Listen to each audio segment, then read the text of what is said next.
السلام السلام السلام یا نبی السلام علیکم ورحمۃ اللہ وبرکاتہ۔ وعلیکم السلام ورحمۃ اللہ وبرکاتہ۔ نحمدہ ونصلی ونسلم علی رسولہ النبی الامین الکریم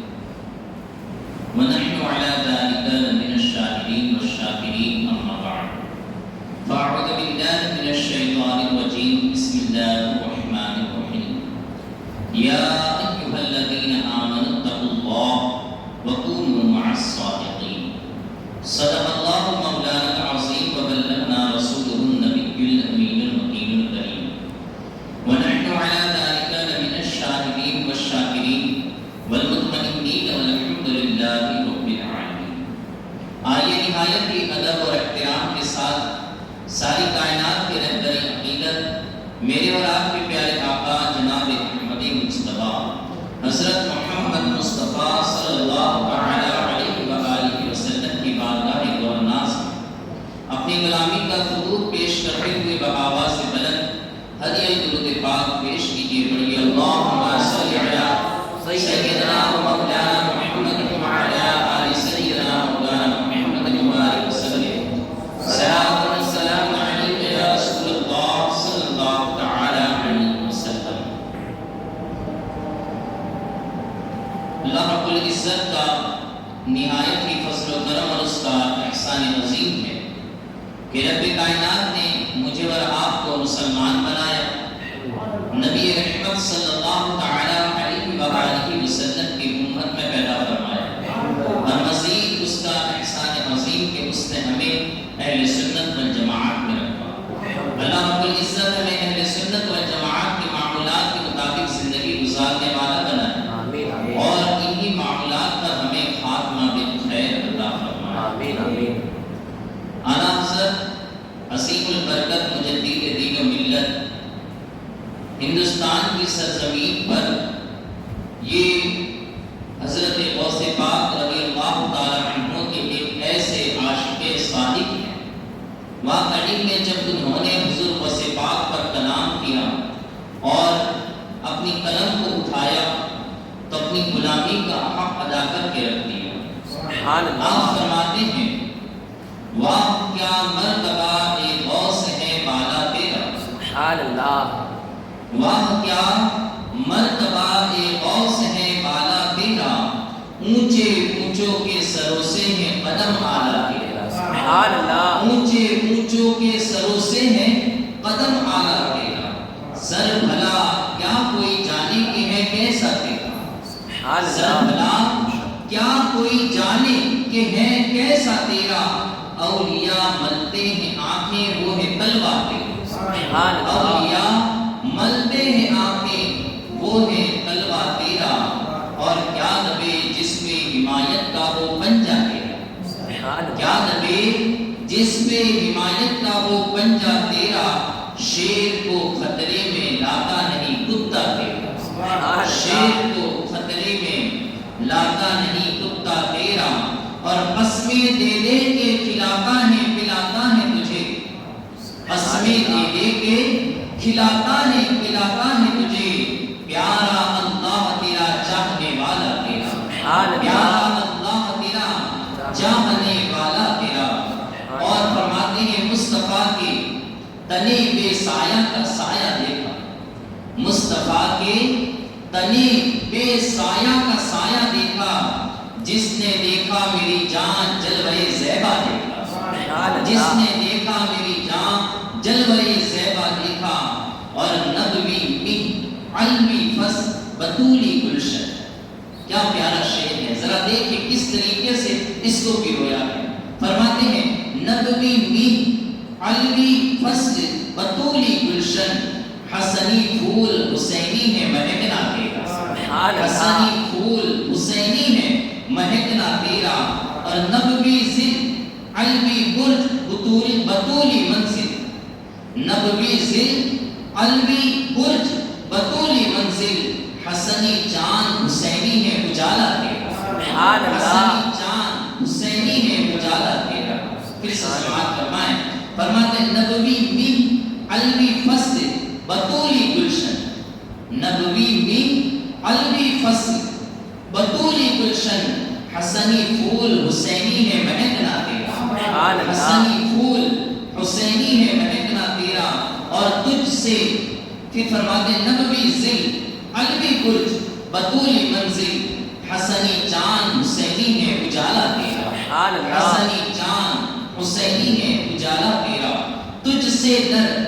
در سے سب اور سب سے ہے مجھ کو نسبت سبحان اللہ دیکھیے یہ حضور غوث پاک رضی اللہ تعالیٰ عنہ کی شان میں اور آپ کی ذات مبارکہ کی طرف منسوب کرتے ہوئے کوئی عام آدمی نہیں وقت کا ایک بڑا مجدد اور ساتھ ہی ساتھ اللہ کا ولی یہ اس طریقے سے اپنے آپ کو حضور غوث پاک رضی اللہ تعالیٰ عنہ کی بارگاہ میں پیش کر رہا ہے فرماتے ہیں تجھ سے آپ کا جو در ہے دہلیج ہے وہ اور اس در پر بنا ہوا آپ کا کتا اور اس کتے سے مجھے نسبت ہے سبحان اللہ فرماتے ہیں تجھ سے در سے سب اور سب سے ہے مجھ کو نسبت میری گردن میں بھی ہے دور کا دورہ تیرا میری گردن میں بھی ہے دور کا دورہ تیرا اس نشانی کے جو سگ ہیں نہیں مارے جاتے اس نشانی کے جو سگ ہیں نہیں مارے جاتے حشر تک میرے گلے میں بھی رہے پٹا تیرا حشر تک میرے گلے میں بھی رہے پٹا تیرا جن کتوں کے گردنوں کے اندر پٹے ہوتے ہیں تو ان سے کتے پکڑنے والے پکڑتے نہیں ہیں بلکہ وہ جانتے ہیں کہ یہ کسی نہ کسی کا پالتو کتا ہے اسے نہیں ہاتھ لگایا جا سکتا ورنہ تو ہو سکتا ہے ہم پر کیس ہو جائے وہ چھڑانے کے لیے آ جائے تو فرماتے ہیں کہ جن کے گردنوں کے اندر پٹے ہوتے ہیں وہ کتوں کو کوئی تکلیف نہیں پہنچاتا تو فرماتے ہیں کہ عام کتے جن کی گردنوں کے اندر کوئی پٹا نہیں ہوتا تو انہیں تکلیف پہنچانے والے انہیں بھگانے والے پکڑنے والے پکڑ لیتے ہیں لیکن جن کی گردنوں میں پٹے ہوتے ہیں وہ آزاد رہتے ہیں تو فرماتے ہیں کہ اس نشانی کے جو سگ ہیں نہیں مارے جاتے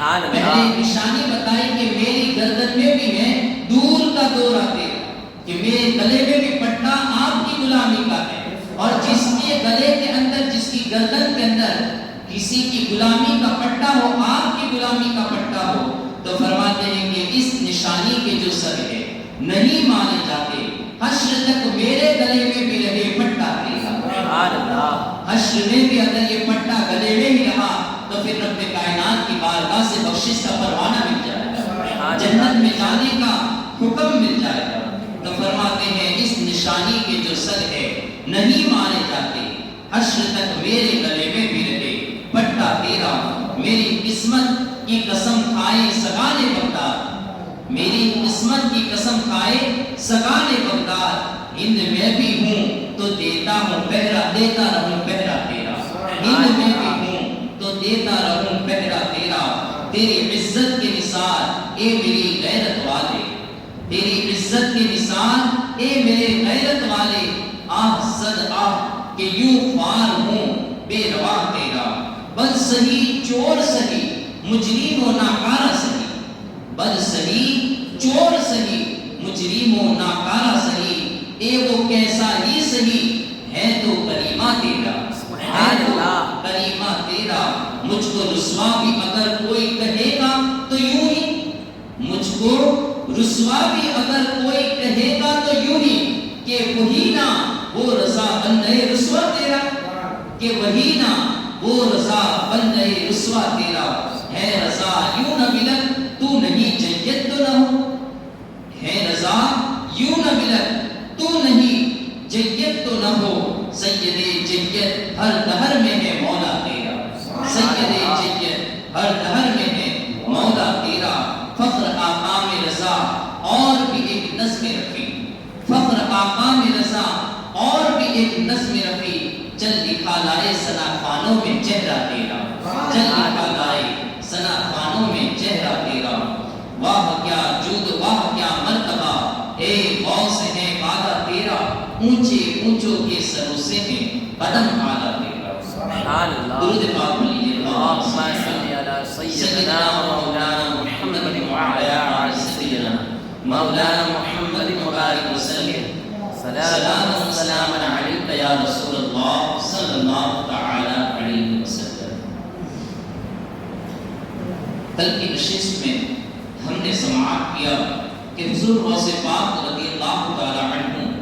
آپ جب پیدا ہوئے تو اللہ رب العزت نے بڑے کرم کی بارشیں برسائی۔ حضور غوث پاک رضی اللہ تعالی عنہ اللہ کے محبوب ترین بندے اور مقبول ترین بندے کہ جن کی آمد کی خوشخبریاں، جن کی آمد کے مصدے یہ پچھلے اولیاء کرام رضی اللہ تعالی عنہم نے بھی سنا ہے۔ اسی طریقے سے اولیاء کرام کی صحبت میں رہنے سے بندے کو کتنا عظیم فائدہ نصیب ہوتا ہے وہ بھی ہم نے سماعت کیا کہ یہ جو صحبتیں ہیں وہ صحبتیں یہ صرف یہیں پر فائدہ نہیں دے گی بلکہ کل میدان محشر میں بھی فائدہ دے گی۔ اللہ جہنم میں لے جائے گا تو وہاں پر بھی اسے فائدہ دے گی کہ یہ صحبتیں اسے جہنم سے نکال کر جنت کا مسافر بنا دیں۔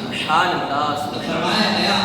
کہ حضور غوث پاک رضی اللہ تعالی عنہ کو اللہ رب العزت نے ایک بہت ہی اعلیٰ اور اعلیٰ مقام عطا فرمایا اور اس کو ہم نے سماعت کیا کہ جب حضرت خواجہ نظام الدین رضی اللہ تعالی عنہ نے اپنے مرید خاص حضرت امیر خسرو رضی اللہ تعالی عنہ کو جب اپنا دیدار کے لیے آپ نے بھیجا تو انہوں نے دیکھا کہ حضور غوث پاک رضی اللہ تعالی عنہ یہ نبی پاک صلی اللہ تعالی علیہ وسلم کی بارگاہ میں آپ کے دائیں جانب بیٹھے ہوئے ہیں، تو یہ بھی آپ کے مقام کی غمازی کرتا ہوا واقعہ ہے۔ اسی سے آگے ہم سماعت کرتے ہوئے چلے کہ جب حضور غوث پاک رضی اللہ تعالی عنہ کچھ بڑے ہوئے اور اس عمر کو پہنچے کہ جب بچے مدرسے کو جانے لگتے ہیں، اس سے پہلے کہ کچھ باتیں ہیں جو حضور غوث پاک رضی اللہ تعالی عنہ سے جب پوچھی گئی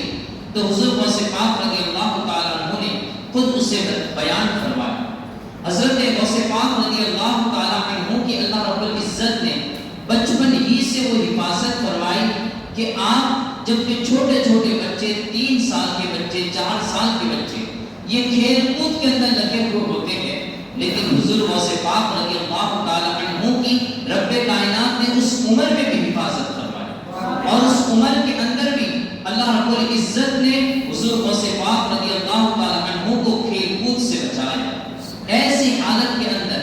حضرت غوث پاک رضی اللہ تعالی عنہ بیان کرتے ہیں کہ اگر کبھی میں کھیل کود کی طرف جانے لگتا یا میرے دل میں کھیل کود کی رغبت پیدا ہوتی جو عام طریقے سے لڑکوں میں ہوتی ہے تو کہتے ہیں کہ اس وقت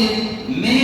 جب جیسے ہی کھیل کود کی طرف مائل ہوتا تو کوئی غیب سے آواز دینے والا آواز دیتا، کہا کہ اے عبد القادر ہم نے تجھے اس لیے پیدا نہیں کیا ہے، ہم نے تجھے کھیل کود کے لیے پیدا نہیں کیا ہے، تجھے تو اولیاء کا سردار بننا ہے، امام الاولیاء بننا ہے۔ کہتے ہیں جب یہ آواز آتی تو میں فوراً بھاگتے ہوئے اپنی ماں کے آغوش میں آ جاتا۔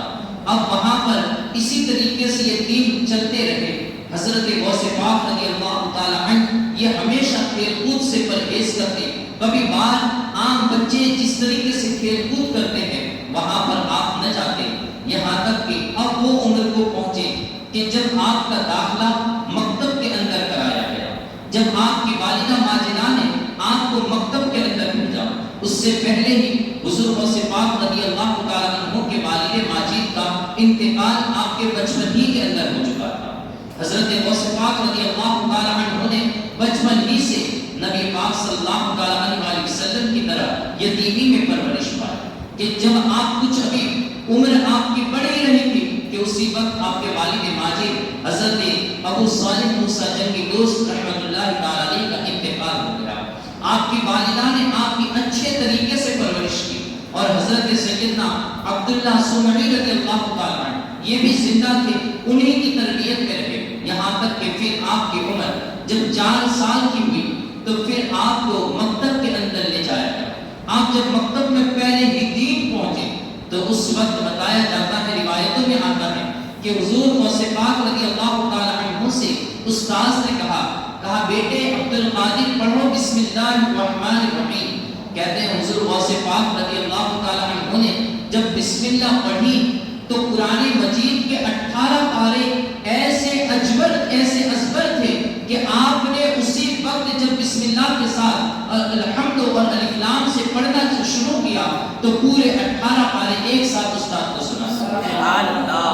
ساتھ میں استاذ گرامی کو 18 پارے ایک ساتھ سنا دیے۔ استاذ محترم حیران پریشان، کہا کہ عبد القادر بیٹا تم نے اتنے پارے یہ کب یاد کیے اور کہاں پر یاد کیے؟ کہتے ہیں کہ میں اپنی ماں کے شکم میں تھا، میری ماں 18 پارے کی حافظہ ہے اور وہ روزانہ اس کا ورد کیا کرتی تھی۔ کہا میں نے اپنی ماں کے پیٹ میں ہی الحمدللہ میں نے 18 پاروں کو یاد کر لیا۔ سبحان اللہ۔ یہ حضور غوث پاک رضی اللہ تعالیٰ عنہ کی ذات مبارکہ ہے۔ اللہ رب العزت نے کیسے کمال کا درجہ عطا فرمایا تھا۔ ساتھ ہی ساتھ اس سے ہمارے لیے بھی ایک درس عبرت ہے کہ جہاں پر یہ بچوں کو اللہ رب العزت نے، اگر ہم سائنسی طور پر بھی دیکھیں اور ایک جنرلی طور پر بھی دیکھا جائے تو یہ چیز بچوں کے دماغ کے اندر اللہ رب العزت نے وہ صلاحیت رکھی ہے کہ وہ جس چیز کو سنتے رہتے ہیں، جس چیز کو دیکھتے رہتے ہیں، وہ اس کو اپنے دل و دماغ کے اندر اتارتے رہتے ہیں، اسے اپنی سوچ و فکر بناتے جاتے ہیں۔ تو فرمایا گیا کہ جب بچے بڑے ہو جائے تب ان کی تربیت نہ کی جائے، بلکہ جس وقت عورت حاملہ ہو اسی وقت سے وہ اپنے بچے کی فکر کرنے لگے۔ اگر وہ اس وقت سے ماں باپ کے اوپر اسی وقت سے بچوں کی تربیت کی ذمہ داری لگ جاتی ہے، جب وہ بچہ ماں کے پیٹ میں پہنچتا ہے اسی وقت سے اس کی تربیت کی ذمہ داری ماں باپ پر لگ جاتی ہے۔ اب وہ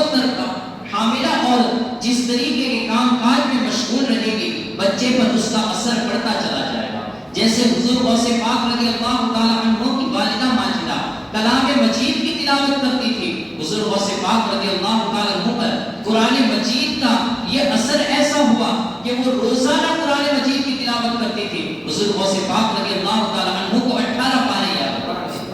تو گویا اللہ رب العزت نے یہ چیز فطرت میں رکھی ہے، یہ چیز ہر بچے پر ہو سکتی ہے۔ اور آپ دیکھیے کہ بچے آج چھوٹے چھوٹے ہوتے ہیں لیکن وہ موبائل کا استعمال جانتے ہوتے ہیں، وہ موبائل کا استعمال اس وقت سے سمجھ جاتے ہیں، کیا معاملہ ہے اس سے میں اور آپ اچھے طریقے سے سمجھ سکتے ہیں۔ غرض کے بچوں کی تربیت کی ذمہ داری عورت کے حاملہ ہونے سے ہی شروع ہو جاتی ہے۔ اس وجہ سے جس گھر کے اندر جیسی تعلیمات ہوتی ہیں تو بچے انہی تعلیمات کو اپنا لیتے ہیں، ڈھلنے لگتے ہیں ان تعلیمات کے اندر۔ تو اس وجہ سے چاہیے کہ زیادہ سے زیادہ بچے جب چھوٹے ہو تو گھر کے اندر اپنے دین کی تعلیمات کو فروغ دیا جائے، اپنے دین کے کاموں کو، ساتھ ہی ساتھ اللہ کے ذکر کو، اللہ کے ورد کو، نعت و منقبت کو یہ اپنے گھر کا مشغلہ بنایا جائے۔ اپنے گھر میں موبائل پر اگر کوئی چیز سنی جائے تو نعت نبی صلی اللہ علیہ وسلم سنی جائے، منقبت حضور غوث پاک رضی اللہ تعالیٰ عنہ سنی جائے، کلام مجید کی تلاوت سنی جائے تاکہ وہ بچے کو بھی وہ یاد ہونے لگے۔ تو فرمایا گیا حضور غوث پاک رضی اللہ تعالیٰ عنہ جب آپ کا داخلہ کرایا گیا مکتب کے اندر تو اسی وقت آپ نے 18 پارے سنا دیے۔ استاذ محترم یہ دیکھ کر حیران ہو گئے۔ اب اس کے بعد حضور غوث پاک رضی اللہ تعالیٰ عنہ کی عمر جب کچھ بڑھنے لگی اور پھر بتایا جاتا ہے کہ کسی نے حضور غوث پاک رضی اللہ تعالیٰ عنہ سے پوچھا کہ حضور آپ کو اپنے ولی ہونے کا علم یہ کس عمر میں پہنچا؟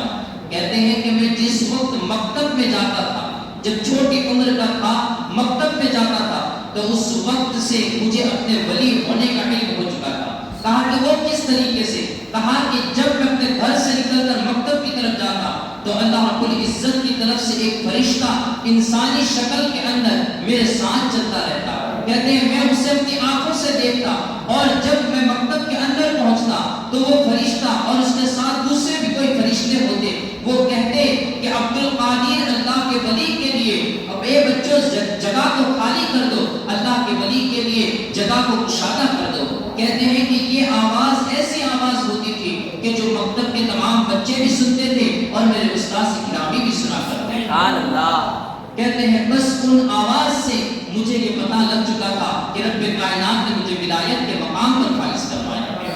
تو حضور غوث پاک رضی اللہ تعالیٰ عنہ کی یہ شان ہے۔ آپ دیکھیے کہ حضور غوث پاک رضی اللہ تعالیٰ عنہ کی ذات مبارکہ ایک ایسی ذات ہے کہ جن کی ولایت کو ہر کسی طبقے والے مانتے ہیں، ہر کوئی طبقے والا آپ کی ولایت کو تسلیم کرتا ہے۔ شیخ ابن تیمیہ اہل حدیث کا ایک بہت بڑا امام مانا جاتا ہے اور اہل حدیث اسے اپنا امام آج بھی تسلیم کرتے ہیں۔ شیخ ابن تیمیہ جو کہ ہر کسی اس نے ولی کی بھی وہ ہمیشہ تعرض کیا ہے اور ولی سے بھی مقربانی کی ہے، لیکن حضور غوث پاک رضی اللہ تعالیٰ عنہ کے بارے میں شیخ ابن تیمیہ بھی کہتا ہے، کہا کہ میں نے جتنی تواتر کے ساتھ، جتنی اسناد کے ساتھ، جتنی معتبر روایات کے ساتھ حضور غوث پاک رضی اللہ تعالیٰ عنہ کی کرامتیں سنی ہے، اتنے تواتر کے ساتھ کسی ولی کی کرامتیں نہیں سنی۔ حضور غوث پاک رضی اللہ تعالیٰ کی ذات مقدسہ ایک ایسی اعلیٰ ترین ذات ہے کہ جس کو ہر کوئی طبقے والا اسے ان کو ولی تسلیم کرتا ہے، ان کی ولایت کا ڈنکا مانتا ہے، شیعہ ہو یا سنی ہو، اگر دوسرے جماعتی ہو یا پھر اہل حدیث بھی ہو، وہابی ہو، تو وہ تمام کے تمام حضور غوث پاک رضی اللہ تعالیٰ کی ولایت کو تسلیم کرتے ہیں۔ یہاں تک کہ کئی ایسے ان کے علماء جنہوں نے اپنی کتابوں کے اندر حضور غوث پاک رضی اللہ تعالیٰ کی شان بیان فرمائی ہے، حضور غوث پاک رضی اللہ تعالیٰ کے قصے کہانیوں کو بیان کیا ہے، آپ کی روایات کو بیان کیا گیا ہے۔ حضور غوث پاک رضی اللہ تعالیٰ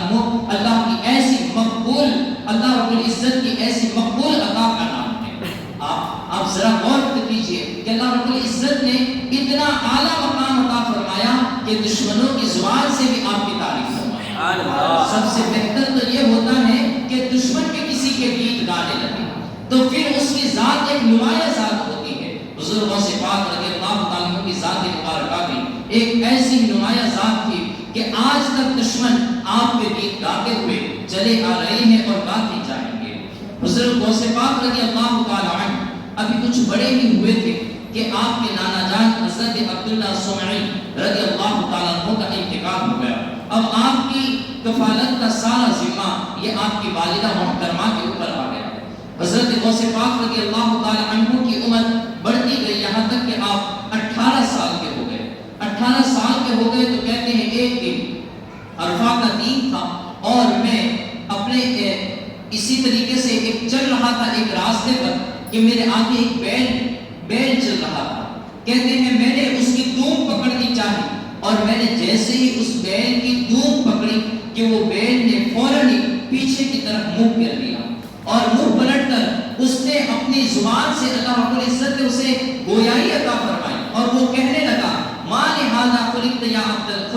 القادر ولا لہذا امرت، کہا کہ اے عبد القادر نہ تمہیں اس چیز کے لیے پیدا کیا گیا ہے اور نہ رب کائنات نے تمہیں اس کا حکم دیا ہے، یعنی کہ تم نہ کھیتی باڑی کرنے کے لیے پیدا کیے گئے ہو، نہ تم اس طریقے سے کھیل کود کرنے کے لیے پیدا کیے ہوئے ہو، اللہ رب العزت نے تو تمہیں امام الاولیاء بنانا ہے، سلطان الاولیاء بنانا ہے، کہا کہ تمہیں رب کائنات نے بہت اونچا مقام عطا فرمانا ہے، کہا عبد القادر تم ان تمام چیزوں کے لیے پیدا نہیں کیے گئے ہو۔ کہتے ہیں یہ بیت کی پر اسرار یہ باز کو سن کر میں باہر سے فوراً ہی دوڑتے ہوئے بھاگا اور اپنی والدہ ماجدہ کے پاس آیا اور آ کر سیدھے میں نے اجازت طلب کی تاکہ والدہ ماجدہ آپ کی عمر یہ بہت ہی سن رسیدہ ہو چکے ہو، بڑھاپے کی عمر تک حضرت غوث پاک رضی اللہ تعالیٰ عنہ کی والدہ ماجدہ پہنچ چکی تھی۔ یہ عمر وہ تھی کہ جب آپ کی والدہ محترمہ کی عمر 78 سال کی 76 سال کی ہو چکی تھی اور اس وقت انسان بڑھاپے کی حالت میں پہنچ جاتا ہے۔ حضرت غوث پاک رضی اللہ تعالیٰ عنہ نے عرض کی کہ والدہ ماجدہ آپ مجھے اجازت دیجیے کہ میں بغداد جانا چاہتا ہوں اور وہاں جا کر علوم الہیہ کو سیکھنا چاہتا ہوں، علوم شریعت کو سیکھنا چاہتا ہوں۔ حضور غوث پاک رضی اللہ تعالیٰ عنہ کی والدہ ماجدہ نے حضور غوث پاک پر جیسے ہی نظر ڈالی وہ سارا ماجرا سمجھ گئی کہ یہ رب کی طرف سے اشارہ ہو چکا ہے اور عبد القادر کے لیے اب راہ کھل چکی ہے۔ آپ نے فوراً ہی اپنے بیٹے کو اپنے سینے سے لگایا اور کہا کہ میرے بیٹے میں جانتی ہوں کہ تیرے سوا اب میرا کوئی ظاہری سہارا نہیں ہے، کوئی اس دنیا میں سہارا نہیں ہے، تیرا بھائی چھوٹا ہے لیکن میں پھر بھی تجھے جانے کی اجازت دوں گی اور وہاں جانے سے نہیں روکوں گی، اس لیے کہ میں جانتی ہوں کہ یہ اللہ تعالیٰ کی طرف سے ایک اشارہ ہے اور بغداد میں جا کر رب کائنات کو تجھے وہ عروج عطا فرمانا ہے کہ تجھے امام الاولیاء بنایا جائے گا، تجھے سلطان الاولیاء بنایا جائے گا۔ کہتے ہیں حضور غوث پاک رضی اللہ تعالیٰ عنہ کی والدہ ماجدہ نے آپ کو سینے سے لگایا، آپ کی آنکھیں بھی اشکبار ہو گئی اور اس کے بعد آپ کا سامان سفر تیار کیا گیا۔ آپ کے ترکے کے اندر 80 دینار تھے، جن میں سے 40 آپ کے بھائی کے لیے رکھے گئے اور 40 بزرگوں سے پاک رضی اللہ تعالیٰ عنہ کی گودڑی کے اندر سی کر والدہ ماجدہ نے آپ کو تیار کر دیا۔ تیار کرنے کے بعد بزرگوں سے پاک رضی اللہ تعالیٰ عنہ کو ایک نصیحت فرمائی، کہا کہ بیٹا جب تو جائے اور زندگی میں چاہے کیسے بھی حالات آ جائے، لیکن کبھی بھی اپنی زبان سے جھوٹ مت بولنا، کبھی بھی جھوٹے الفاظ مت نکالنا۔ کہتے ہیں کہ والدہ ماجدہ کو میں نے کہا کہ والدہ ماجدہ میں آپ کی اس نصیحت کو کبھی بھی فراموش نہیں کروں گا۔ اور بزرگوں سے پاک رضی اللہ تعالیٰ بغداد جانے والے ایک قافلے کے ساتھ ہو لیے، اور آپ جب قافلے کے ساتھ ہوئے اور ہمدان سے گزرتے ہوئے جب آپ کا قافلہ بغداد کی طرف بڑھنے لگا تو کہتے ہیں 60 قذافوں نے 60 ڈاکوؤں نے قافلے پر حملہ کر دیا، اور حملہ اس طریقے سے کیا کہ تمام قافلے والوں نے خود بخود اپنے مال کو حاصل کر لیا اور کہا کہ اب میں سے کسی کی بھی جان کو گوائے نہیں، بلکہ یہ تمام مال و اسباب کو آپ لوگ لوٹ لیں۔ کہتے ہیں قذافوں نے ڈاکوؤں نے وہ تمام مال لوٹ لیا۔ بزرگوں سے پاک رضی اللہ تعالیٰ عنہ بھی ایک طرف کھڑے ہوئے تھے۔ ڈاکوؤں نے سمجھا کہ یہ چھوٹا بچہ ہے، اس کے پاس کیا ہو سکتا ہے، گھر سے وہ تمام مال لوٹتے رہے، یہاں تک کہ لوٹ کر انہوں نے تمام مال و اسباب کو ایک طرف جمع کیا۔ آخر میں ایک ڈاکو وہاں سے گزر رہا تھا جہاں بزرگوں سے پاک رضی اللہ تعالیٰ عنہ کھڑے تھے، تو ڈاکو نے کہا کہ اے بچے کیا تیرے پاس بھی کچھ ہے؟ بزرگوں سے پاک رضی اللہ تعالیٰ عنہ نے فرمایا ہاں میرے پاس 40 دینار ہے۔ وہ ڈاکو سمجھا کہ یہ بچہ مجھ سے مذاق کر رہا ہے، تو اس نے یہ بات کو دھیان میں نہ لی اور وہ گزر گیا۔ کہتے ہیں ایک دوسرا ڈاکو آیا اور اس نے بھی پوچھا، کہا بچے کیا تیرے پاس کچھ ہے؟ تو اس نے کہا ہاں میں تیرے ساتھی کو بھی کہہ چکا ہوں کہ میرے پاس 40 دینار ہے، لیکن اس نے بھی مذاق سمجھا اور وہ بھی گزر گیا۔ یہاں تک کہ تمام ڈاکو اپنے سردار احمد بدوی کے پاس، جو کہ ڈاکوؤں کا سردار تھا، اس کے پاس تمام ڈاکو جمع ہوئے، اور جمع ہونے کے بعد اب وہ تمام مال لوٹے ہوئے مال کو وہ جب تقسیم کر رہے تھے تو وہیں پر ان دونوں ڈاکوؤں نے کہا کہ ہم نے تمام مال کو تو لوٹ لیا، لیکن ایک بچہ ہے جو ہم سے مذاق کر رہا ہو یا پھر پتہ نہیں وہ سچ بول رہا ہو، وہ کہہ رہا ہے کہ میرے پاس 40 دینار ہیں۔ اب وہ احمد بدوی نے تمام مال و اسباب کو ایک طرف رکھا، کہا جاؤ پہلے اس بچے کو میرے پاس لے کر آؤ۔ کہتے ہیں دونوں ڈاکو دوڑتے ہوئے گئے اور اس بچے کو یعنی کہ بزرگوں سے پاک رضی اللہ تعالیٰ عنہ کو لے کر احمد بدوی کے سامنے آپ کو پیش کیا۔ احمد بدوی جو کہ ڈاکوؤں کا سردار تھا، اس نے کہا کہ اے بچے کیا تیرے پاس واقعی میں 40 دینار ہے؟ کہا ہاں میرے پاس 40 دینار ہے۔ کہا کہ پھر کہاں ہے ہمیں بتاؤ۔ تو کہتے ہیں کہ میری گودڑی کے اندر بغل کے نیچے میری والدہ ماجدہ نے اسے سل دیے ہوئے۔ احمد بدوی نے اپنے ہاتھ سے گودڑی کو پھاڑا اور پھاڑنے کے بعد کیا دیکھتا ہے کہ واقعی میں اندر سے 40 دینار نکلا۔ اب احمد بدوی ہکا بکا حیران، وہ حیرت و استعجاب پہ پڑا ہوا ہے۔ کہا کہ یہ بچے کیا تم جانتے نہیں ہو کہ ہم کون ہیں؟ کہا کہ ہاں میں جانتا ہوں، میں نے اپنی آنکھوں سے تمہارے حال کو دیکھا ہے کہ تم نے تمام قافلے والوں کے مال کو لوٹ لیا ہے۔ کہا کہ پھر تو نے اپنے مال کی حفاظت کیوں نہ کی؟ تو نے اپنے مال کی حفاظت کرنی چاہیے تھی، تو جانتا ہے کہ ہم ڈاکو ہیں، ہم کسی کا مال چھوڑتے نہیں ہیں۔ کہا ہاں میں یہ جانتا ہوں کہ تم کسی کا مال کو نہیں چھوڑتے، تم ایک دینار کے لیے بھی کسی کی جان کو گوا دیتے ہو۔ کہا کہ میں یہ تمام باتیں جانتا ہوں۔ تو کہا کہ پھر تم نے اپنے مال کی حفاظت کیوں نہ کی؟ بزرگوں سے پاک رضی اللہ تعالیٰ عنہ نے فرمایا، کہا کہ میں ان 40 دیناروں کے لیے اپنی والدہ ماجدہ کی نصیحت کو کیسے فراموش کر سکتا تھا، میں کیسے اسے بھول سکتا تھا؟ میری والدہ ماجدہ نے مجھے نکلتے وقت یہ نصیحت ایک تاکید سے کی تھی کہ بیٹا چاہے کیسی بھی حالت آ جائے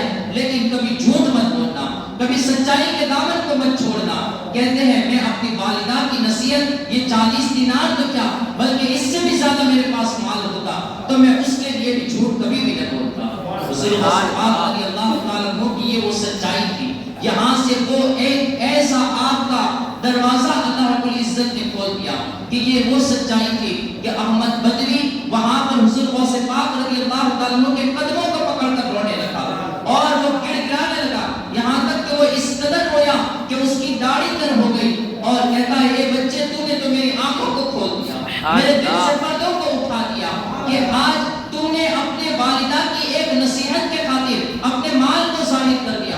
اپنے والدہ کی نصیحت کو فراموش نہ کیا، احمد بدوی پر تو ہزاروں لعنتیں ہو کہ وہ تو آج تک اپنے رب کی نصیحتوں کو بھول گیا ہے، نصیحتوں کو فراموش کرتا ہوا چلا آ رہا ہے۔ اے بچے، آج تو اپنے ہاتھ کو بڑھا، ہم تیرے ہاتھ پر توبہ کرتے ہیں، تجھے گواہ بناتے ہیں کہ ہم آج کے بعد کسی کا بھی سامان نہیں اٹھائیں گے، کسی کو یہ ڈاکو زنی کا یہ کام کاج چھوڑ دیں گے، اب کسی کے بھی راستے میں یہ رکاوٹ نہیں بنیں گے، کسی کے بھی مال و اسباب کو نہیں لوٹیں گے۔ حضور غوث پاک رضی اللہ تعالیٰ فرماتے ہیں کہ اس وقت جب احمد بدوی نے توبہ کی تو اس کے ساتھ اس کے جتنے بھی چیلے غلام تھے ان تمام نے بھی توبہ کی، اور وہ قافلے والوں کے مال و اسباب کو بھی یہ واپس کر دیا گیا۔ یہ حضور غوث پاک رضی اللہ تعالیٰ کی پہلی برکت تھی کہ جہاں پر قافلے والوں کو یہ نصیب ہوئی کہ ان کا مال و اسباب بھی یہ انہیں واپس کر دیا گیا، اور ساتھ ہی ساتھ ان تمام نے توبہ کی۔ حضور غوث پاک رضی اللہ تعالیٰ عنہ فرماتے ہیں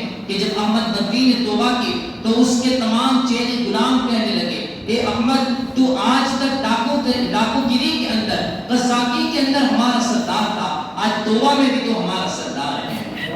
آج تو جس راستے پر چلا ہے ہم بھی اس راستے پر چلنے لگیں گے۔ کہتے ہیں حضور غوث پاک رضی اللہ تعالیٰ عنہ کے ہاتھ پر وہ تائب ہوئے اور سچے دل سے تائب ہوئے، اور ایسے تائب ہوئے کہ اللہ رب العزت نے انہیں ولایت والے مقام پر فائز فرمایا۔ حضور غوث پاک رضی اللہ تعالیٰ عنہ کی ذات مبارکہ ہے کہ آپ جہاں جہاں سے گزر رہی ہیں ولایت کو تقسیم کرتی ہوئی گزر رہی ہے۔ حضور غوث پاک رضی اللہ تعالیٰ عنہ کے قدم قدم پر لوگوں کو ولی بناتے ہوئے جا رہی ہے۔ حضور غوث پاک رضی اللہ تعالیٰ عنہ فرماتے ہیں یہ پہلی توبہ تھی جو وہاں پر 60 لوگوں نے میرے ہاتھ پر کی، اور اس کے بعد کئی لوگ آتے رہے میرے ہاتھ پر توبہ کرتے رہے، اور اللہ رب العزت انہیں ولایت کے مقام پر فائز فرماتا ہے۔ حضور غوث پاک رضی اللہ تعالیٰ عنہ اب جب بغداد میں پہنچے تو رات کا وقت تھا، آپ شیخ حماد کی خانقاہ پر پہنچے لیکن دروازہ بند تھا، تو وہیں پر دروازے کے باہر آپ نے وہیں پر اپنا بستر لگایا، ٹھنڈی کی رات تھی، اور اس ٹھنڈ بھری رات کے اندر حضور غوث پاک رضی اللہ تعالیٰ عنہ یہ باہر ہی سو رہے۔ اب صبح کے وقت جیسے ہی شیخ حماد نے اپنی خانقاہ کا دروازہ کھولا تو حضور غوث پاک رضی اللہ تعالیٰ عنہ کو سامنے پایا، آپ کا خوش دلی کے ساتھ استقبال کیا گیا۔ حضرت شیخ حماد بڑے ہی خوش ہوئے اور کہا کہ اے عبد القادر جیلانی، میں تو آپ ہی کا انتظار کر رہا تھا، اللہ رب العزت نے یہ آپ کو یہاں پر بھیج کر ایک ایسا فیصلہ فرمایا ہے کہ حضرت شیخ حماد فرماتے ہیں کہ آپ کو اس سرزمین سے رب کائنات ایسا عظیم رتبہ عطا فرمائے گا کہ یہیں پر بغداد کی سرزمین پر تم اپنے تخت پر بیٹھ کر یہ صدا لگاؤ گے، قدمی ہادی علی رحمت کل ولی اللہ۔ کہتے ہیں اے بغداد کی سرزمین تجھے مبارک ہو، آج اللہ کا ولی تیرے دربار تیرے اوپر تیری پشت پر تشریف لے آ چکا ہے۔ کہتے ہیں حضرت شیخ حماد بڑے ہی خوش ہوئے، اور اس کے بعد حضرت شیخ عبد القادر جیلانی حضور غوث پاک رضی اللہ تعالیٰ عنہ شیخ حماد کی بارگاہ میں رہنے لگے، آپ کے دربار میں رہنے لگے، وہیں پر کچھ تعلیم و تربیت کا سلسلہ شروع کیا، یہاں تک کہ اب آپ کو لگا کہ نہیں، اس کے علاوہ بھی مجھے اور بھی زیادہ دینی تعلیم کو حاصل کرنا چاہیے۔ تو پھر بغداد کے اندر ایک مدرسہ تھا شیخ حماد کا، اس کے اندر آپ نے وہاں پر داخلہ لیا، وہاں پر بڑے بڑے محدثین اعظام، بڑے بڑے لوگ، بڑے بڑے علماء کرام یہ وہاں پر پڑھاتے تھے، جن میں حضرت شیخ ابو سعید ابن مبارک مخزومی رحمت اللہ تعالی علیہ، شیخ ابو الخیر حماد بن مسلم الدباس رحمت اللہ تعالی علیہ، حضرت ابو سعید بن عبد الکریم رحمت اللہ تعالی علیہ، حضرت ابو زکریا یحییٰ بن علی تبریزی رحمت اللہ تعالی علیہ،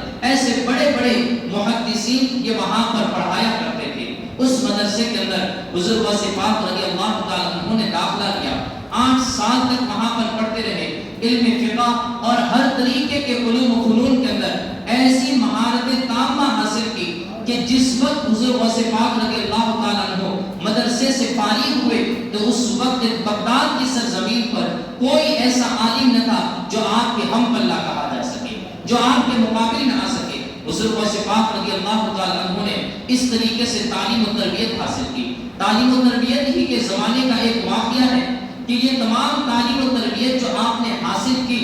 اور اس میں اللہ رب العزت نے جو ایک انوکھا اثر آپ کو عطا فرمایا اس میں جو سب سے بڑا کردار تھا وہ آپ کے ادب کا کردار تھا۔ حضور غوث پاک رضی اللہ تعالیٰ عنہ خود بیان کرتے ہیں، شام کے ایک عالم دین جن کا نام حضرت عبداللہ تھا، وہ کہتے ہیں کہ میں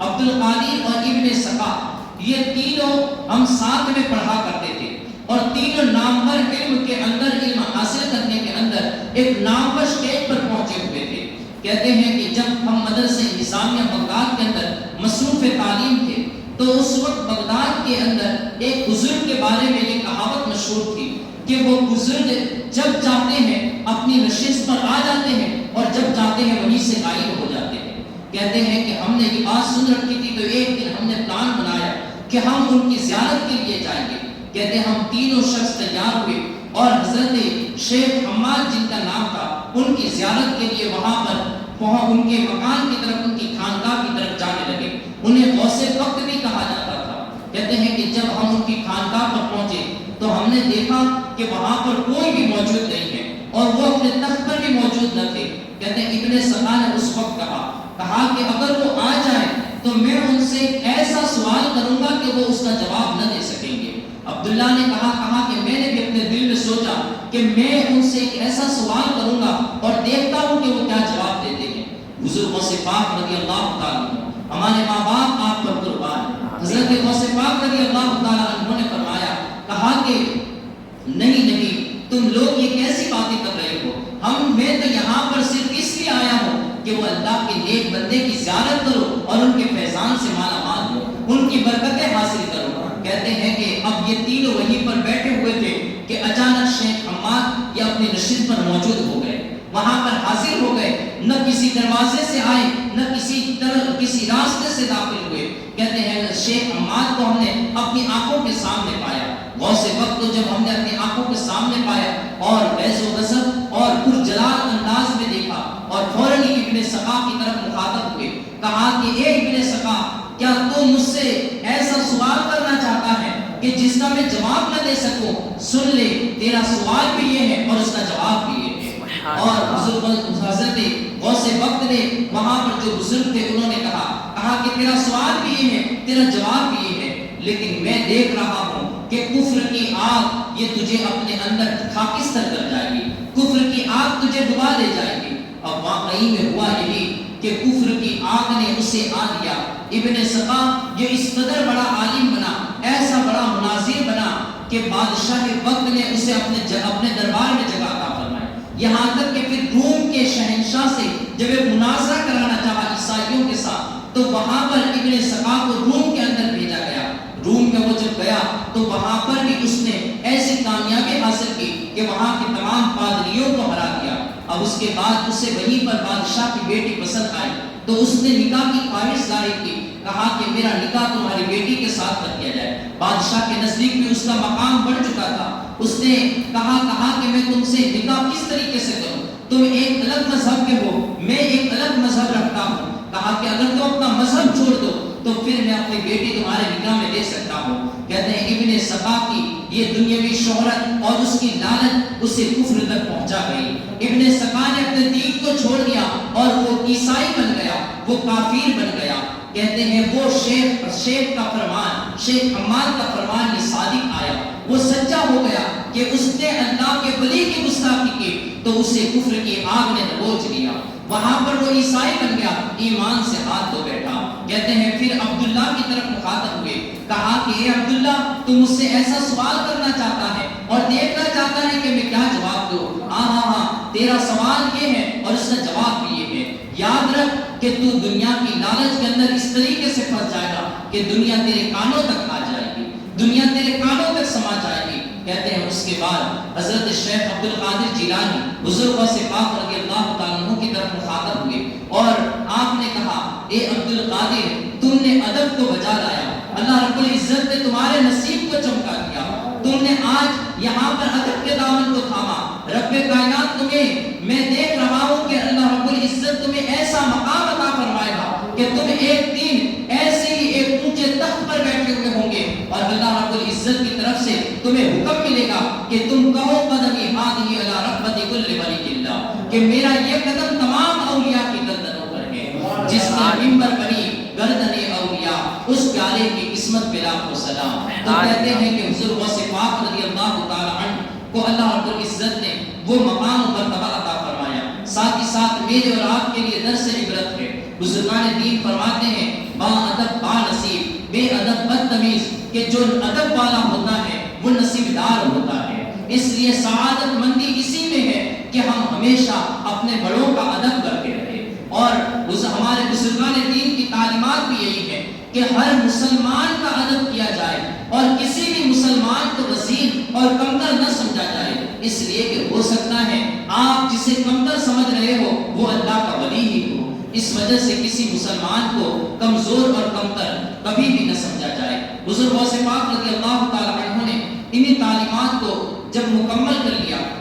دور تعلیم کے اندر حضور غوث پاک رضی اللہ تعالی عنہ نے بڑی تکلیفیں بھی اٹھائی، بڑی آزمائشوں کے بھی آپ شکار ہوئے، یہاں تک کہ حضور غوث پاک رضی اللہ تعالی عنہ یہ خود ہی اپنے دور تعلیمی کے حالات کو جو بیان کرتے ہیں، کہتے ہیں کبھی کبھار اتنی مشکلات اور ایسی مصیبتیں آ جاتی کہ میں اپنی زمین پر الٹا لیٹ جاتا اور وہاں پر فَإِنَّ مَعَ الْعُسْرِ يُسْرًا، إِنَّ مَعَ الْعُسْرِ يُسْرًا کا ورد شروع کر دیتا۔ اس قدر تکلیفیں اور آزمائشیں آ جاتی، کبھی کبھار 20 دنوں تک کھانا نصیب نہ ہوتا تھا۔ کہتے ہیں ایسے بھی حالات آئے کہ کئی مرتبہ ایسا ہوا کہ میں نے 20 دن تک کوئی روٹی کا ٹکڑا تک بھی مجھے نصیب نہ ہوا، یہاں تک کہ میں اگر جنگلوں بیابان کی طرف جاتا تو قحط سالی بھی ہوتی، قحط سالی کی وجہ سے گھاس تک بھی نصیب نہ ہوتی، پتے تک بھی نصیب نہ ہوتے کہ جس کو کھا کر کچھ پیٹ کو آرام دیا جاتا۔ کہتے ہیں ایسے بھی حالات یہ میری زندگی میں گزرے ہیں۔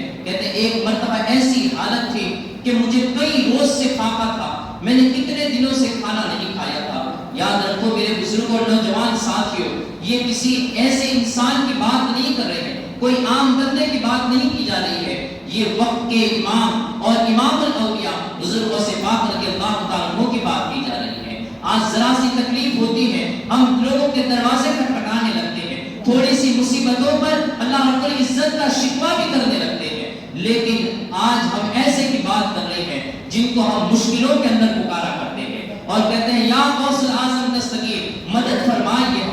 ہماری مشکلوں کو دور فرمائیے، ہم ان کی بات کر رہے ہیں۔ حضور غوث پاک رضی اللہ تعالیٰ عنہ فرماتے ہیں کئی روز سے میں نے کھانا نہ کھایا تھا، یہاں تک کہ میں نے ہر طرف چکر لگائے لیکن کوئی مباح چیز بھی مجھے کھانے کے لیے نہ ملی، تو میں مسجد کے کونے میں جا کر بیٹھ گیا۔ مجھے اس وقت ایسا لگ رہا تھا کہ بس اب میری جان نکلنے والی ہے اور میرا آخری وقت آ چکا ہے۔ کہتے ہیں میں مسجد کے کونے میں بیٹھ کر اپنی موت کا انتظار کر رہا تھا کہ اس وقت میں نے دیکھا کہ ایک شخص مسجد کے اندر داخل ہوا اور اس نے وضو وغیرہ بنایا، اور وضو بنانے کے بعد وہاں پر وہ اپنے ساتھ میں کچھ کھانا لے کر آیا تھا، وہ بھنا ہوا گوشت اور روٹی کھانے لگا۔ کہتے ہیں وہ جیسے ہی لقمہ اپنے منہ میں رکھتا تھا یہاں پر میرا منہ کھل جایا کرتا تھا، اس شدت کے ساتھ مجھے بھوک لگی ہوئی تھی۔ کہتے ہیں پھر میں نے اپنے نفس کو جھنجھوڑا، کہا کہ تو کتنا بدتمیز ہو چکا ہے کہ تجھے ادب کا کوئی خیال ہی نہیں ہے، تجھے مال کی اور کھانے کی لالچ تیرے دل کے اندر پیدا ہو چکی ہے۔ کہتے ہیں میں نے اپنے نفس کو جھنجھوڑا، میرا نفس میری باتوں کی طرف مائل ہو گیا، یہاں تک کہ اب میں اس کھانے سے بے نیاز ہو کر اللہ کا ورد کرنے لگا، اللہ کا ذکر کرنے لگا کہ اتنی حالت میں اس کھانے والے کی نظر کے میری طرف پڑ گئی۔ اس نے مجھے دعوت دی اور بہت ہی اصرار کیا، کہا کہ اللہ کے بندے آ جائیے کھانا کھا لیجیے۔ کہتے ہیں اس کے بہت زیادہ اصرار پر میں وہاں پر اس کے ساتھ کھانے کے لیے پہنچا۔ میں نے کئی مرتبہ اسے منع بھی کیا، دیکھیے تو صحیح یہ خودداری، یہ وقار، یہ کردار کہ بھوک اتنی شدت کی لگی ہوئی ہے لیکن اس کے باوجود بھی اپنے کردار کو ہاتھوں سے جانے نہیں دیا۔ حضور غوث پاک رضی اللہ تعالیٰ عنہ فرماتے ہیں کہ اس نے جب بہت زیادہ اصرار کیا تو میں وہاں پر کھانے کے لیے حاضر ہو گیا، اور پھر جب اس سے کھانے لگا تو کھانے کے اندر دوران گفتگو اس نے کہا کہ کیا تم اس بغداد کے اندر مدرسے نظامیہ کے اندر پڑھنے والے جیلان کے طالب علم عبد القادر کو جانتے ہو؟ حضرت غوث پاک رضی اللہ تعالیٰ عنہ فرماتے ہیں کہا میں ہی عبد القادر جیلانی ہوں، میں ہی جیلان کا رہنے والا ہوں۔ کہا کہ تم عبد القادر ہو؟ کہتے ہیں کہ وہ کھلانے والا، وہ کھانا لانے والا، وہ چیخ کر رونے لگا، کہا کہ حضور مجھے معاف فرمائیے اس لیے کہ میں کئی دنوں سے آپ کو تلاش کر رہا ہوں، آپ کی والدہ ماجدہ نے 8 دینار آپ کو دینے کے لیے مجھے حکم کیا تھا، مجھے میرے ساتھ وہ 8 دینار بھیجائے ہیں، میں یہاں پر آپ کو کتنے دن سے تلاش کر رہا ہوں لیکن آپ کا کوئی پتہ نہ چلا، تو آخرکار آج میرے پاس میرا ذاتی جو مال تھا وہ بھی ختم ہو چکا تھا، میں نے آپ کے مال سے ہی کھانا خریدا ہے، مجھے معاف کر دیجئے، میں نے امانت کے اندر خیانت کی ہوئی ہے، کہا مجھے معاف کیجئے، یہ کھانا بھی آپ کا ہے، آپ میرے مہمان نہیں بلکہ میں آپ کا مہمان ہوں۔ کہتے ہیں اس کے بعد اس نے وہ دینار دیے اور وہ کھانا اس نے کھایا۔ حضور غوث پاک رضی اللہ تعالیٰ عنہ فرماتے ہیں کہ کچھ دینار میں نے اس کو خرچے کے لیے واپس کیے اور پھر کچھ دیناروں کو لے کر، یہ آپ دیکھیں کہ کئی دنوں سے فاقے کٹے تھے اور ابھی کھانا نصیب ہوا تھا، لیکن حضور غوث پاک رضی اللہ تعالیٰ عنہ فرماتے ہیں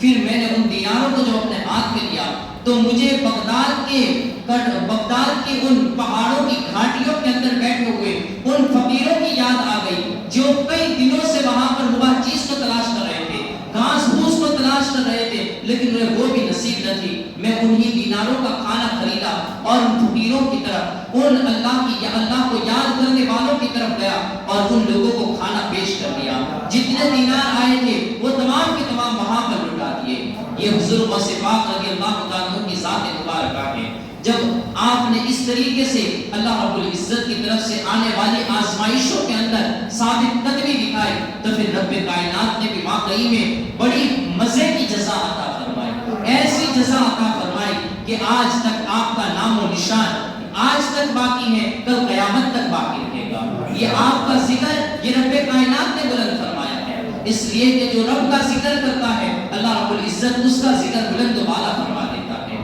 جو رب کا ذکر اپنی حیثیت کے مطابق کرتا ہے اللہ اپنی شان کے مطابق اس کے ذکر کو بڑھا دیتا ہے۔ یہی وجہ ہے کہ آج 900 سال کا زمانہ گزر چکا ہے لیکن اس کے باوجود بھی حضور غوث پاک کا ذکر ایسے کیا جا رہا ہے جیسے لوگ اپنے کسی انتقال کرنے والا جس کا کچھ دنوں پہلے انتقال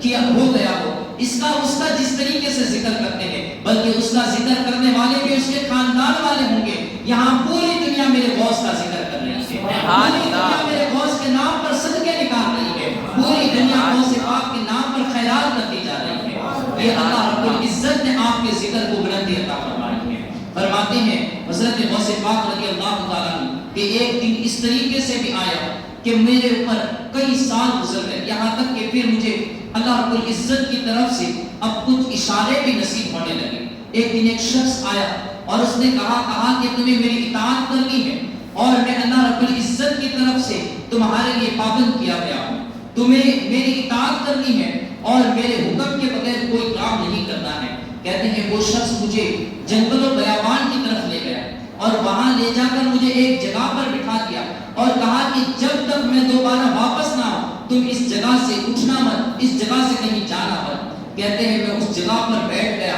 یہاں تک کہ 1 سال گزر گیا، 1 سال گزر گیا۔ 1 سال گزرنے کے بعد وہ شخص واپس دوبارہ تشریف لایا۔ اب 1 سال کے بعد وہ آیا، اس نے کہا تم یہیں پر بیٹھے ہو، اور بس اس نے مجھے دیکھا، میں نے جانا کہ وہ آیا میں اس سے کچھ بات چیت کروں۔ کہتے ہیں بس اس نے مجھے دیکھا کہ میں یہاں پر بیٹھا ہوا ہوں اور وہ پھر سے غائب ہو گیا۔ کہتے ہیں پھر 1 سال گزر گیا، ایسے 3 سال گزر گئے کہ میں 3 سال تک اسی جگہ پر 3 سال تک بیٹھا رہا جہاں پر وہ مجھے کہہ کر گیا تھا، اور 3 سال تک میں نے وہیں پر رات و دن کاٹے۔ ہر بارش کا موسم، ٹھنڈی کا موسم، گرمی کا موسم، میں نے ہر موسم اسی جگہ پر میں نے نکالے۔ کہتے 3 سال کے بعد جب وہ شخص آیا تو اپنے ہاتھ میں دودھ کا ایک کٹورا اور کچھ روٹیوں کو لے کر آیا۔ کہا کہ اے عبد القادر، تم نے واقعی میں تم اپنے قول کے اندر سچے ہو، تم رب کی محبت میں سچے ہو۔ اللہ رب العزت نے آج مجھے حکم دیا ہے کہ میں تمہارے ساتھ بیٹھ کر یہ کھانے کو تناول کروں، میں کھانا کھاؤں۔ کہتے ہیں اس وقت وہ جب کھانے لگے تو اس وقت اس نے مجھے بتایا، میں نے ان سے پوچھا، کہا کہ تم کون ہو؟ کہا کہ میں خضر علیہ السلام ہوں۔ اللہ رب العزت نے مجھے تمہاری تربیت کی ڈیوٹی پر مقرر فرمایا ہے۔ کہتے ہیں اس وقت حضرت غوث پاک رضی اللہ تعالیٰ عنہ کے حضرت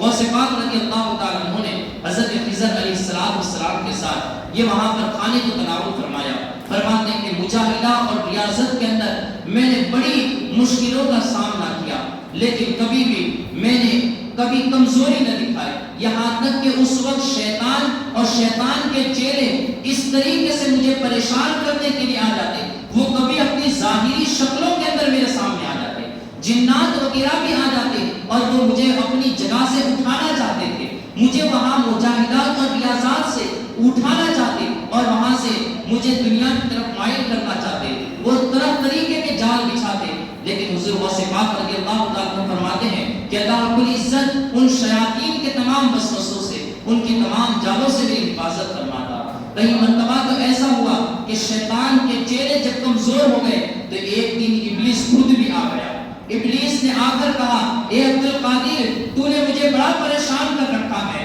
میں نے ہر طریقے کے حربے آزما لیے تجھے گمراہ کرنے کے لیے، لیکن آج تک تو میرے کسی جال میں بھی نہ پھنسا، آج تک تیرے اوپر میرے کوئی بھی بار یہ کام نہ کر سکا۔ کہا عبد القادر، تو نے مجھے بڑا پریشان کر دیا ہے، تجھ سے عزیز آ کر میرے چہرے، میرے غلام یہ بھی تمام کے تمام یہاں سے دور ہو گئے، لیکن تجھ پر کوئی وار نہ کر سکے، آج میں تجھے گمراہ کرنے کے لیے خود آ چکا ہوں، تو یہاں سے چلا کیوں نہیں جاتا ہے؟ تو یہاں سے وہ شیطان بھی گڑگڑانے لگا، شیطان بھی عاجزی اور انکساری کرنے لگا، کہا کہ وہ رونے گڑگڑانے لگا، کہا کہ آپ یہاں سے چلے جائیے۔ حضور غوث پاک رضی اللہ تعالیٰ عنہ فرماتے ہیں، میں نے اس سے کہا کہ تم میرے سامنے سے اٹھ کر چلا جا ورنہ تیری خیر نہیں ہے۔ کہتے ہیں کہ وہ ابلیس وہاں پر اصرار کرتا رہا، مجھے ہر طریقے کے حربے وہ دکھانے لگا، کہا دیکھو میرے پاس اتنے جال ہیں، اتنے وار ہیں، میں نے یہ تمام جال تم پر آزما لیے۔ کہتے ہیں اس وقت جب اس نے اپنی بات کو بہت لمبی کیا، حضور غوث پاک رضی اللہ تعالیٰ فرماتے ہیں کہ میں نے اسے ایک تھپڑ بھی رسید کر دیا، لیکن اس کے باوجود بھی وہاں سے اٹھا نہیں، تو آخر میں کہتے ہیں میں نے جب لا حول کا ورد کرنا شروع کیا تو کہتے ہیں وہ وہیں پر جل کر دھوئیں کی طرح اڑ گیا۔ تو یہ حضور غوث پاک رضی اللہ تعالیٰ کی ذات مقدسہ ہے کہ جہاں پر شیطان بھی عاجز ہے، جہاں پر جنات بھی کمزور نظر آتے ہیں، یہ حضور غوث پاک رضی اللہ تعالیٰ کے مجاہدات ہیں، یہی وہ مجاہدات تھے کہ پھر نہ شیاطین بھی اپنی ظاہری شکلوں کے اندر آئے، جنات بھی اپنی ظاہری شکلوں کے اندر آئے، لیکن کوئی بھی میرے غوث کا بال نیکا نہ کر سکا۔ اور پھر رب کائنات نے ان تمام مجاہدات کی استقامت کی وہ جزا عطا فرمائی کہ آج بھی اگر کسی جنات والے پر، کسی جنات کے اثر والے پر حضور غوث پاک کا نام پڑھ کر بھی پھونک دیا جائے تو رب کائنات آج بھی اس کا بدلہ عطا فرما رہا ہے، آج بھی اس کا اثر دکھا رہا ہے۔ میرے غوث کے نام میں رب کائنات نے وہ برکتیں رکھی کہ جنات و شیاطین آج بھی ان کے نام سے کام رہے ہیں۔ حضور غوث پاک رضی اللہ تعالیٰ عنہ فرماتے ہیں ایک دن میں اپنی خانقاہ کی طرف، اپنے گھر کی طرف آ رہا تھا، شیطان چونکہ ہمیشہ پیچھا لگا رہتا ہے، وہ اپنی کوششیں کبھی بھی نہیں چھوڑتا ہے، یہ بھی ہمیں یاد رکھنا چاہیے کہ اس نے حضور غوث پاک رضی اللہ تعالیٰ عنہ کے سامنے ہاتھ تک جوڑ دیے، وہاں پر آپ تک تماچا بھی کھایا، اس نے عاجزی انکساری بھی کی، لیکن پھر بھی وہ حضور غوث پاک رضی اللہ تعالیٰ عنہ کو گمراہ کرنے کے لیے، آپ کو راہ راست سے بھٹکانے کے لیے وہ لگا رہا، اپنی کوششیں کرتا رہا۔ انسان کو بھی چاہیے کہ وہ شیطان سے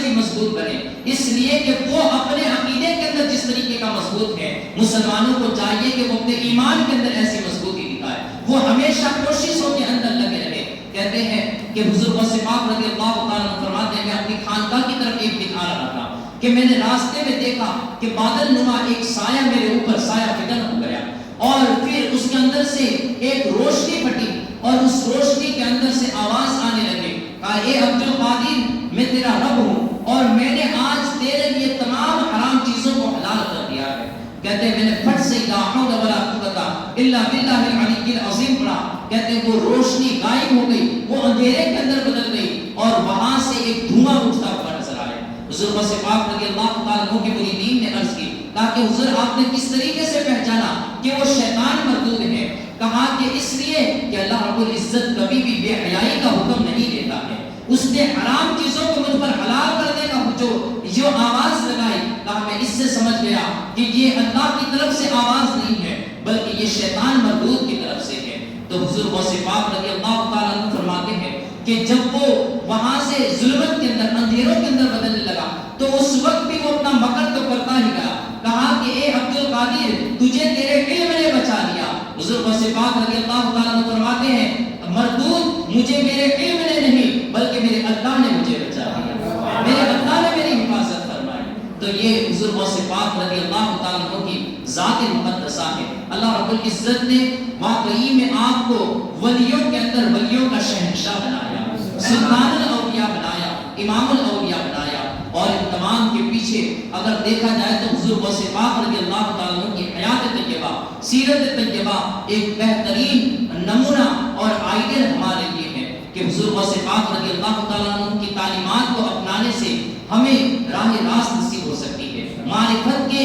راستے ہمارے لیے کھل سکتے ہیں۔ اللہ رب العزت کی بارگاہ میں دعا ہے اللہ رب العزت ہمیں حضور غوث پاک رضی اللہ تعالیٰ عنہ کا سچا پکا غلام بنائے، آپ کے نقش قدم پر چلنے کی توفیق عطا فرمائے، آپ کی تعلیمات کو اپنانے کی توفیق عطا فرمائے۔ حضور غوث پاک رضی اللہ تعالیٰ عنہ کے فیضان سے، آپ کے فیوز و برکات سے ہم سبھی کو مالا مال فرمائے، آپ کی برکتیں عطا فرمائے۔ اللہ رب العزت آپ کے صدقے میں ہم پر اپنی رحمتوں کا نزول فرمائے، ہمارے ایمان کی حفاظت فرمائے، بد مذہبوں سے ہماری حفاظت فرمائے، اہل سنت والجماعت پر استقامت عطا فرمائے۔ آخر دعوانا الحمدللہ